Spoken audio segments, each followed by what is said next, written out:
வணக்கம் நேயர்களே, தஞ்சாவூர் சமையல் சந்தோஷினி. வாங்க, காலிஃப்ளவரில் மஞ்சூரியன் போடலாம். காலிஃப்ளவரை நல்லா கொஞ்சம் வெந்நீர் ஊற்றி லைட்டாக உப்பு போட்டு ஒரு நிமிஷம் கொதிக்க வச்சிடணுங்க. கொதிக்க வச்சு இதை தனியாக எடுத்து வச்சுக்கணுங்க. அதேமாதிரி கொஞ்சம் ஆஃபாக வந்திருக்குங்க.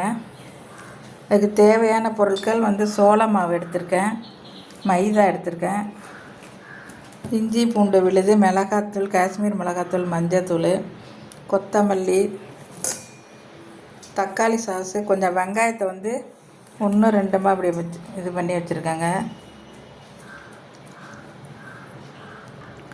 சோயா சாஸ் வச்சுருக்கேங்க. வாங்க, இதை மைதாவையும் சோள மாவையும் லைட்டாக உப்பு போட்டுக்கலாம். இது நல்லா கரைச்சி காலிஃப்ளவரை அதில் நினச்சி எண்ணெயில் போட்டு எடுக்கணுங்க. அடுப்பை ஆன் பண்ணி கடாய் போட்டு ஆயில் ஊற்றிருக்கேங்க. இதை கரைச்சிட்டேன் பாருங்க. இந்த மாதிரி நல்லா கரைச்சிருக்கேன். இப்போ இதை இதில் நினச்சி எண்ணெயில் போட்டுடலாங்க. இதை இப்போ இந்த காலிஃப்ளவர் இதில் நினச்சி எண்ணெயில் போட்டுடலாங்க.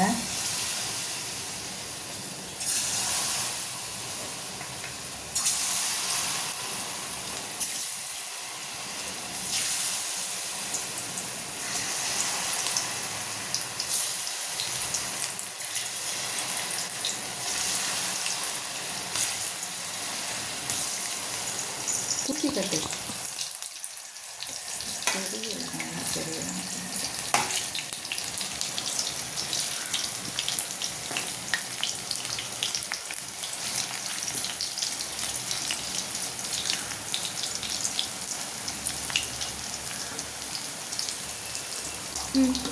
இதை இப்போ நம்ம எடுத்துடலாங்க. இப்போ லைட்டாக வெந்தால் போதும், ரொம்ப வேக வைக்கக்கூடாது. சாஃப்டாக தான் இருக்கணும். இதை இப்போ நம்ம பொரித்து எடுத்தாச்சுங்க எல்லாத்தையும். இப்போ அடுப்பை ஆன் பண்ணி கடாய் போட்டு ஆயில் ஊற்றிருக்கேன். வெங்காயம் போட்டுக்கலாம்.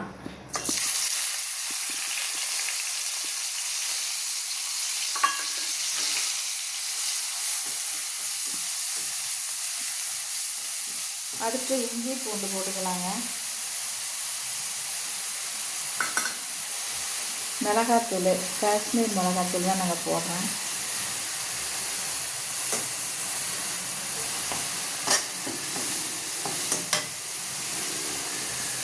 மஞ்சத்தூள் போட்டுடலாம்.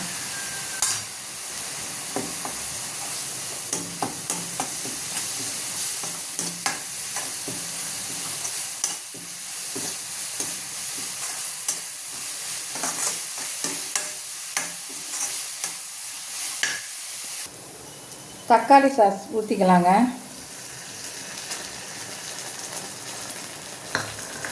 சோயா சாஸ் ஊற்றிக்கலாம். உப்பு போட்டுடலாங்க. தண்ணி ஊற்றிக்கலாம் கொஞ்சமாக.